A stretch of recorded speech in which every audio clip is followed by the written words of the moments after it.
Após o caos de Babel, quando a humanidade foi despojada de sua unidade e a torre da arrogância foi abandonada como um cadáver na planície de Shinar, os clãs vagavam confusos, cada um falando uma língua que os outros não conseguiam mais entender.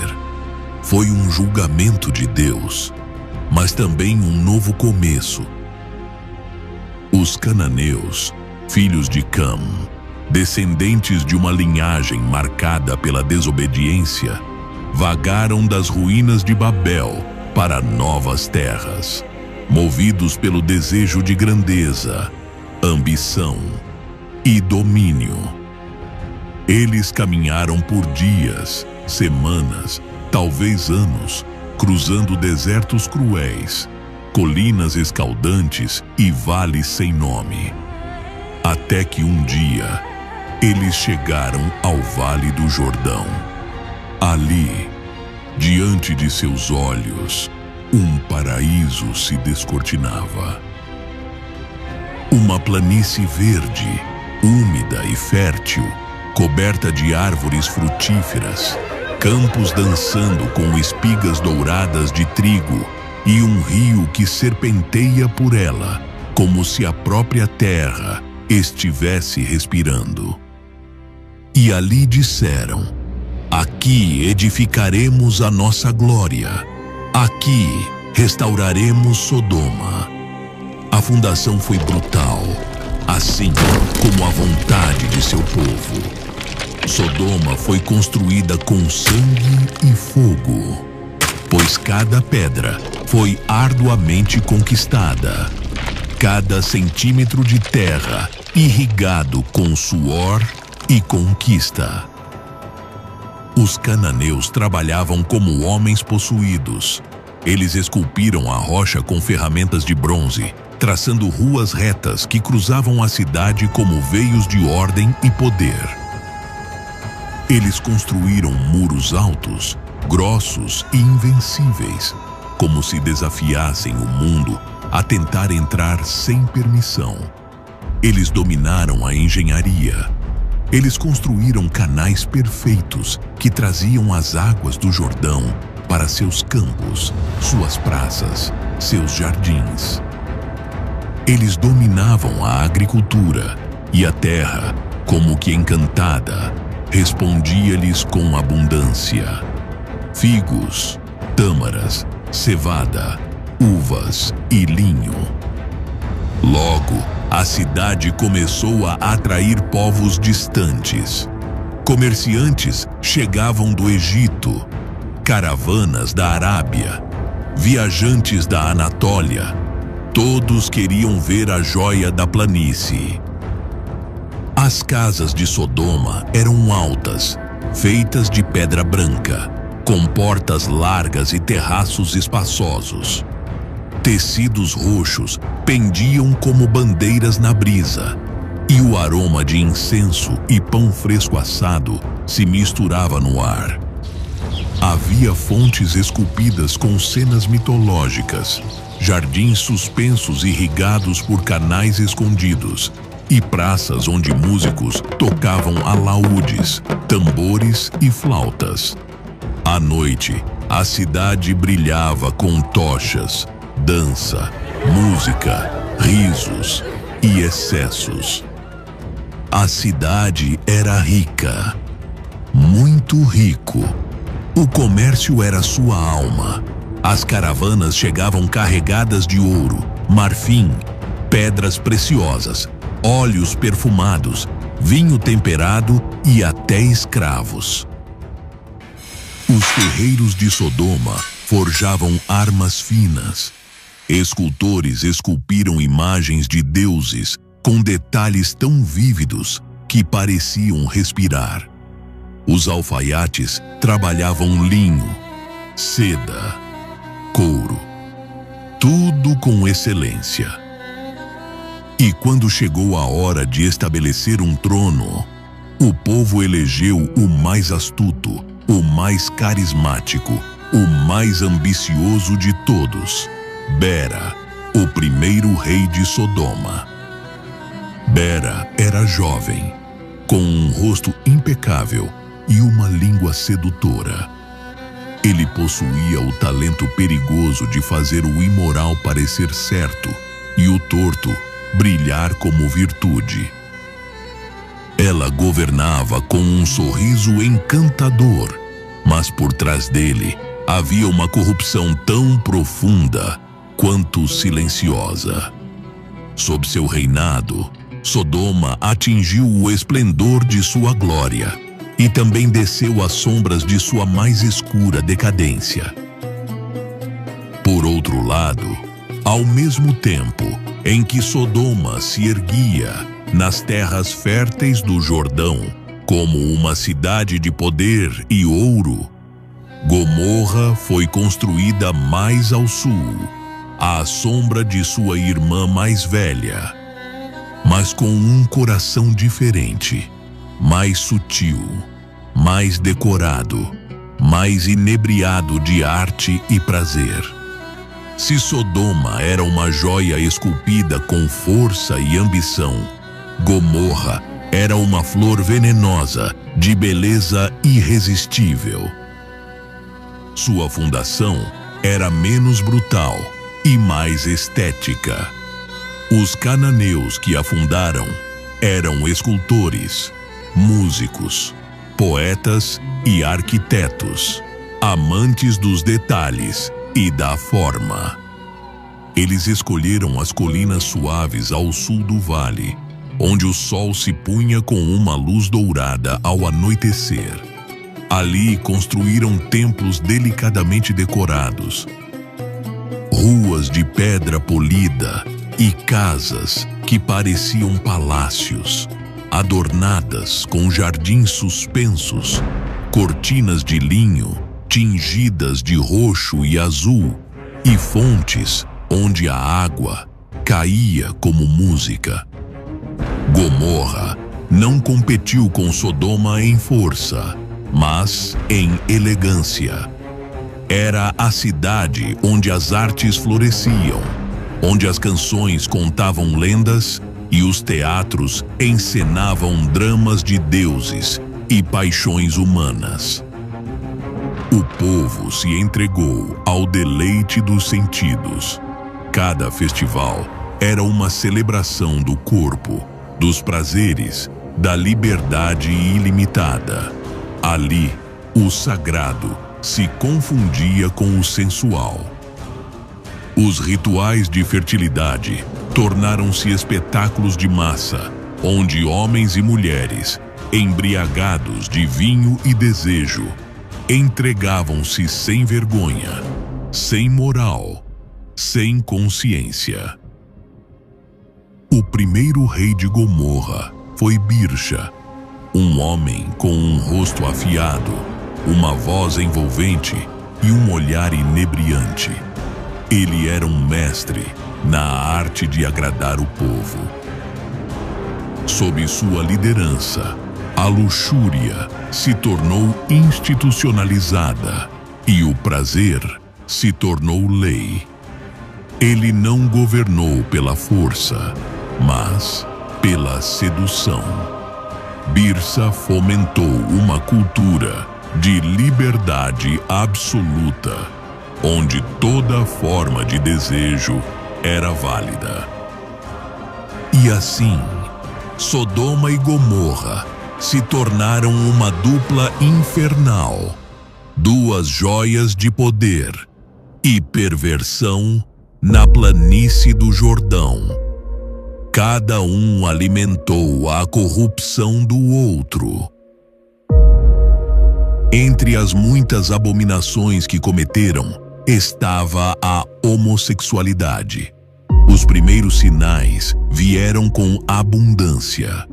Quando o homem não luta mais pelo pão, ele começa a lutar contra os limites.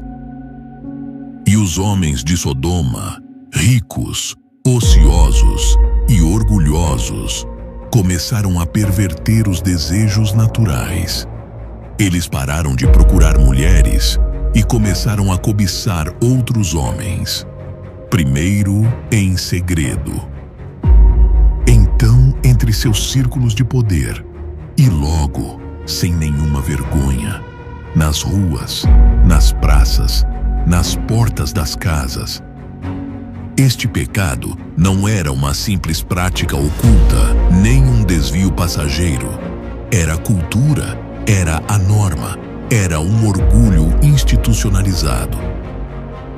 O que em outras nações ainda era considerado uma vergonha secreta, em Sodoma e Gomorra era proclamado como um símbolo de liberdade, como uma coroa de identidade no meio de uma sociedade intoxicada consigo mesma. Eles se gabavam de seu apetite descontrolado, exibindo-o como uma virtude.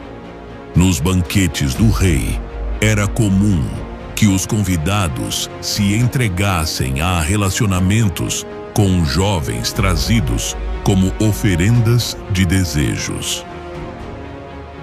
Não havia necessidade de esconder isso. Não havia necessidade de silenciá-lo, pois em Sodoma os ímpios foram exaltados e a voz de Deus foi silenciada pelos aplausos dos homens. Templos dedicados a deuses falsos eram lugares onde a fertilidade era adorada, não pelo amor conjugal, mas por atos que violavam tudo o que era sagrado. Homens com homens, padres com acólitos, velhos com jovens, tudo sob o disfarce de uma conexão espiritual, todos protegidos sob a bandeira de uma falsa divindade. O prazer era seu Deus, perversão, sua liturgia. As crianças cresceram vendo a impureza como um exemplo. Ensinaram-lhes que não há limites, que o desejo é a única lei. Foram-lhes mostradas imagens, foram-lhes contadas histórias e foram-lhes instruídos a rejeitar qualquer ensinamento que viesse de um Deus de proibições. Os juízes não puniam a imoralidade. Pelo contrário, eles puniam a pessoa justa que a denunciava e os estrangeiros que passavam pelas portas da cidade. Os homens de Sodoma não os consideravam como hóspedes, mas como presas de sua luxúria. Ninguém entrava em Sodoma sem ser tentado, sem ser tocado, sem ser testado. O ato mais sagrado, a união entre o homem e a mulher, projetada por Deus desde o Éden, foi pisoteado, ridicularizado e substituído por uma cultura de relacionamentos não naturais, dominados pelo desejo de dominância, prazer e ego. Não havia amor. Não houve fidelidade. Apenas impulso, apenas desejo, apenas carne e prosperidade. E foi justamente essa prosperidade que atraiu Ló. Enquanto vivia com seu tio Abraão, Ló também prosperou muito. Seus rebanhos cresceram, suas tendas se multiplicaram e suas posses se tornaram tão extensas que um conflito inevitável logo surgiu. Os pastores de Abraão e os pastores de Ló discutiram. Eles colidiram. Eles acusaram um ao outro. A terra não podia mais conter tanta bênção. O que antes era unidade, agora era tensão. A harmonia que antes os unia começou a se romper sob o peso da abundância. Foi então que Abraão, o homem do altar, o amigo de Deus, ressuscitou com a dignidade de um pai. Ele se aproximou de seu sobrinho Ló, o jovem que ele acolheu desde a morte do pai.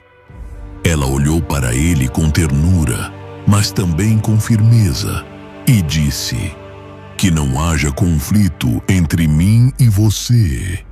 Se você for pela esquerda, eu irei pela direita. Você escolhe primeiro. E Ló levantou os olhos, e o que viu mudou seu destino. Diante dele estendia-se a planície do Jordão, um paraíso terrestre. Era como o Éden antes da queda. Campos verdes, águas cristalinas, ar fresco. E ali, brilhando como uma tentação envolta em ouro, estavam as cidades da planície. E entre elas, Sodoma. De longe, Sodoma era um espetáculo. Suas torres tocavam o céu. Seus mercados cantavam com moedas de prata e ouro. Suas praças estavam cheias de pessoas, aromas, música e risos. Era uma cidade viva, sedutora e poderosa. E Ló caiu diante da sua beleza. Ele não perguntou a Deus. Ele não procurou conselho. Ele apenas olhou e desejou. Foi o começo do fim. Com passos seguros, Ló se separou de Abraão e desceu em direção à planície. A princípio, ele armou sua tenda perto de Sodoma, bem perto, somente nas laterais, mas como uma sombra que se alonga ao anoitecer. A influência de Sodoma o envolvia. Logo, seus negócios estavam dentro da cidade. Depois, a casa dele. Então, seu coração. Ló vivia em Sodoma, no meio da perversão, da libertinagem, do pecado. E ele não saiu. Embora sua alma justa estivesse angustiada com o que viu, o luxo falou mais alto com ele. O conforto o embalou para dormir. O silêncio o acorrentou. Ele buscou prosperidade, sem considerar as consequências que essa decisão teria sobre sua família. Então, cego pela abundância, ele seguiu seu próprio caminho, sem considerar o futuro de seu povo. Ali, no meio daquela cidade corrupta, Ló criou suas filhas, jovens mulheres puras, nascidas sob a fé de seu pai, mas expostas todos os dias à escuridão de Sodoma. Eles viram a perversão com seus próprios olhos. Eles ouviram os gritos que rasgavam as noites, testemunharam os rituais impuros que eram realizados em plena luz do dia. Eles caminharam por ruas cheias de homens perdidos na homossexualidade, onde o pecado não era escondido, mas celebrado com orgulho. Eles cresceram em um lugar sem altar, onde o nome de Deus era ridicularizado, onde o impuro se tornou costumeiro e o sagrado uma lembrança esquecida. Apesar disso, as filhas de Ló estavam prometidas a 2 homens de Sodoma. Mas eles não temeram a Deus. Eles faziam parte de Sodoma, nasceram em suas ruas, moldados por seu ambiente. Eles podem não ter participado dos piores excessos, mas não eram justos, nem santos, nem obedientes ao Deus de Abraão. E assim, a vida continuou em Sodoma e Gomorra. A cada dia, essas cidades afundavam mais e mais em uma rebelião aberta e flagrante contra Deus. Mas Deus não deixaria isso passar despercebido. O Todo-Poderoso, que tinha sido paciente, que tinha esperado, que tinha observado em silêncio, tinha ouvido o clamor. Um grito que surgiu da terra como fumaça amarga. O clamor dos oprimidos, dos justos desprezados, da inocência profanada, chegou ao trono do céu. E então, o julgamento foi decretado. Mas antes que o fogo descesse, Deus decidiu visitar seu amigo, Abraão.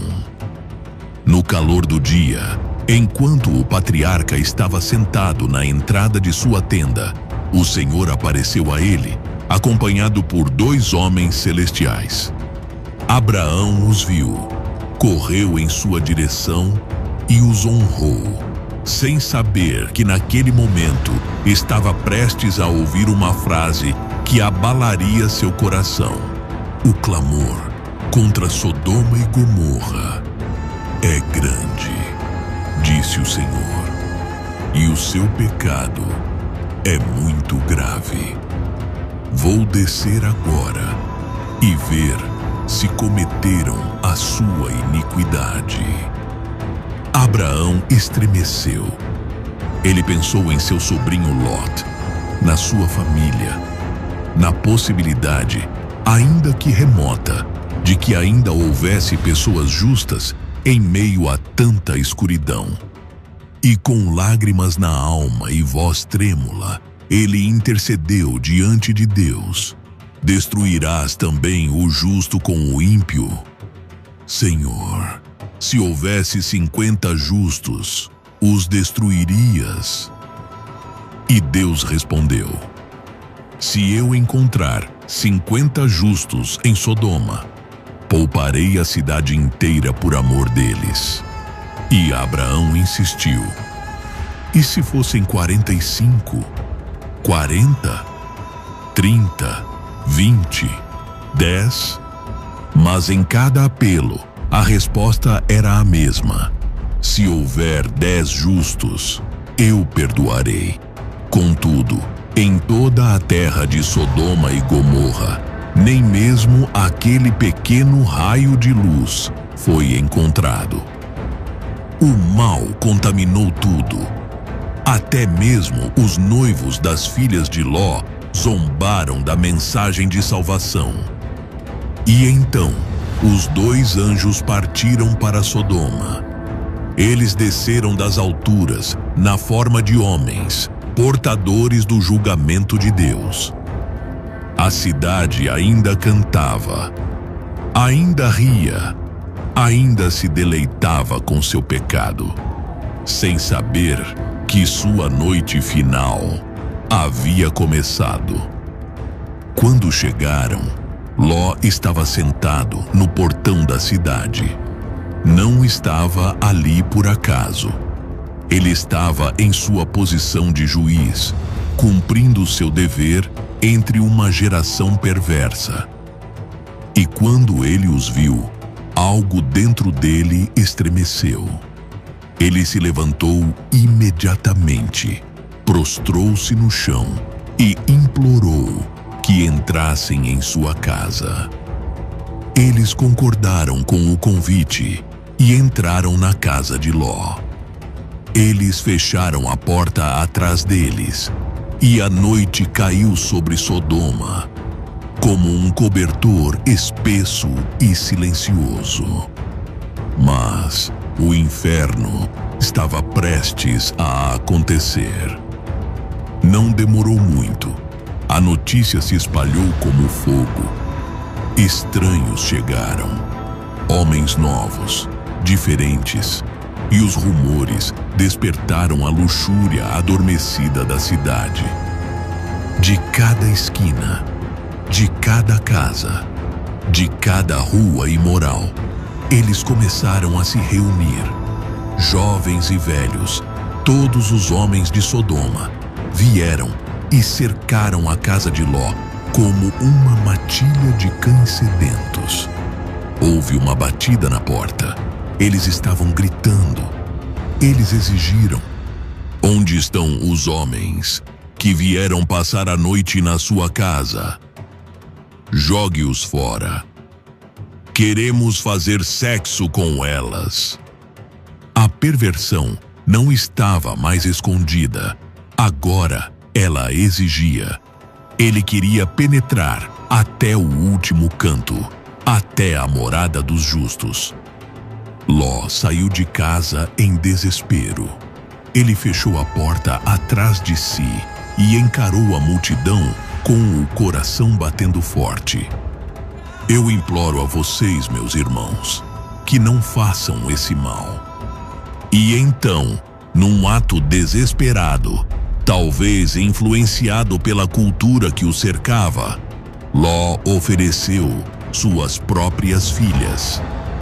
Tenho 2 filhas que nunca conheceram um homem. Eu as trarei até você e farei com elas o que achar melhor. Mas não faça nada a esses homens, pois eles vieram para a minha casa. Mas os homens de Sodoma não queriam as filhas. Eles não estavam procurando mulheres. Eles queriam homens. Sua luxúria era específica, desviante, violenta. Saia da frente! Eles gritaram. Este estrangeiro veio nos julgar. Nós faremos mais mal a vocês do que a eles. E atacaram Ló. Mas então, a mão do céu interveio. Os anjos abriram a porta, pegaram Ló e o puxaram para dentro. E com uma única palavra, com um único olhar, os olhos dos homens de Sodoma ficaram cegos. A escuridão os envolveu. Eles tropeçam um no outro. Eles tateiam em busca da porta. Eles xingam. Eles gritam. Mas eles não veem mais, porque o julgamento havia começado e o relógio da graça estava se esgotando. Os anjos se voltaram urgentemente para Ló. Você tem mais alguém aqui? Genros, filhos, filhas, tirem-nos daqui, porque vamos destruir esta cidade. O clamor contra ele é tão grande que chegou ao céu, e o Senhor nos enviou para destruí-lo. Ló tremeu. Ele correu até seus genros, os homens noivos de suas filhas, e implorou-lhes: levantem-se, saiam deste lugar, porque Deus vai destruir a cidade. Mas eles zombaram. Eles pensaram que eu estava brincando. Eles não acreditaram nele. E eles ficaram. Morrer. Quando a aurora começou a romper, os anjos incitaram Ló a prosseguir. Levanta-te, leva tua mulher e tuas 2 filhas, que aqui estão, e vai-te embora, para que não pereças no castigo da cidade. Mas ele hesitou. Eu ainda amava aquele lugar. Ele ainda estava olhando para trás. E então, os anjos o pegaram pela mão. Ele, para sua esposa, para suas 2 filhas. E eles os tiraram. Eles os arrastaram para fora, porque a misericórdia de Deus ainda ardia sobre Ló. E quando já estavam do lado de fora, um dos anjos falou com poder: fuja para salvar sua vida. Não olhe para trás. Não pare na planície. Fuja para as montanhas, para que não pereça. Ló correu com sua família. O sol estava nascendo. Enquanto isso, os homens de Sodoma e Gomorra continuaram em sua maldade. As ruas estavam cheias de vida ao amanhecer, mas não com adoração, e sim com pecado. O barulho não era de oração, mas de risos zombeteiros, de mercados contaminados, de altares profanos, de corpos oferecidos como culto à carne. Os tambores continuaram a soar nos templos pagãos. Os sacerdotes dançavam em meio ao incenso e à perversão. E ninguém imaginava que o céu não estava mais silencioso. O julgamento já estava em andamento. E eles não sabiam. E foi naquele momento, em meio à sua arrogância, que os céus se abriram. Não era uma tempestade qualquer. Não era chuva. Foi o rugido do julgamento. Era o rugido da ira do Eterno. Uma fenda gigantesca se formou nas alturas, como se o próprio céu tivesse sido rasgado por uma espada invisível. Daquela abertura, chamas emergiram, vivas, conscientes, sedentas. Chuvas de fogo e enxofre começaram a cair com fúria incontrolável. Sodoma tremeu, Gomorra gritou, casas pegaram fogo com o contato, torres inteiras desabaram em segundos. A terra se abriu, devorando seus habitantes. Era como se o inferno tivesse sido desencadeado na terra. As pedras estavam queimando. O ar era fogo. Os rios estavam fervendo. As árvores estavam explodindo. Os habitantes fugiram em frenesi, envoltos em fumaça, encharcados em suor, cobertos de cinzas.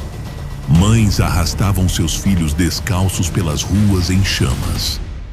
Homens arrogantes, que antes se gabavam de seu poder, corriam como animais sem rumo, com os olhos cheios de terror. O perfume da cidade foi substituído pelo fedor de carne queimada e sangue vaporizado.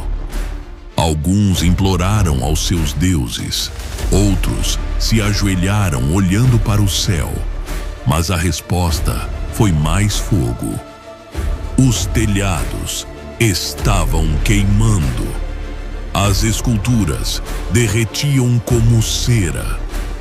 E de longe, ouviam-se os uivos das feras fugindo para o deserto, enquanto os corações das cidades desabavam sob uma chuva de fúria celestial. Ló, com o rosto coberto por um cobertor, fugiu com sua esposa e filhas. Atrás, o inferno consumia tudo. Mas ela, a mulher de Ló, não conseguiu resistir. Sua curiosidade era mais forte que seu medo. Ele virou a cabeça. Só um segundo. Um momento. E ela ficou petrificada. Sua carne desapareceu. Sua alma congelou. Uma coluna de sal, branca e triste, ergueu-se onde antes estava uma esposa, uma mãe, uma mulher sábia. E enquanto a família continuava a escapar, à distância, era possível ver o último suspiro das cidades amaldiçoadas. O chão ainda fumegava. As pedras estavam quentes ao toque. Os corvos voavam em círculos sobre o que antes eram impérios humanos. E o vento trazia consigo o cheiro da justiça de Deus. Sodoma foi engolida pelo céu. Gomorra, apagada do mapa. Ló, por sua vez, correu. Não pela força, não por escolha. Ele correu porque Deus o estava tirando do inferno, que ele, por anos, chamou de lar. Seu corpo estava seguro, mas sua alma ainda tremia. Suas filhas o seguiram, cobertas de cinzas, sem mãe, sem terra, sem esperança. Eles foram os últimos de sua linhagem, os últimos sobreviventes do Apocalipse. Eles chegaram a Zoar. uma cidade pequena e insignificante, ignorada pelas chamas, mas não por medo. Lá não choveu fogo, mas choveu pesadelos. Ló não conseguia dormir. Ele viu rostos em chamas em seus sonhos. Eu ouvia gritos toda vez que fechava os olhos. Ele sentiu o peso da esposa se transformar em sal, com um único virar de cabeça. Não havia paz em Zoar, apenas um sussurro constante que dizia: ainda não acabou. E assim, o medo os expulsou novamente. Como sombras, eles subiram as montanhas, e ali, na solidão de uma caverna, eles se esconderam. A escuridão os abraçou. O frio penetrou seus ossos, e o silêncio falou com eles.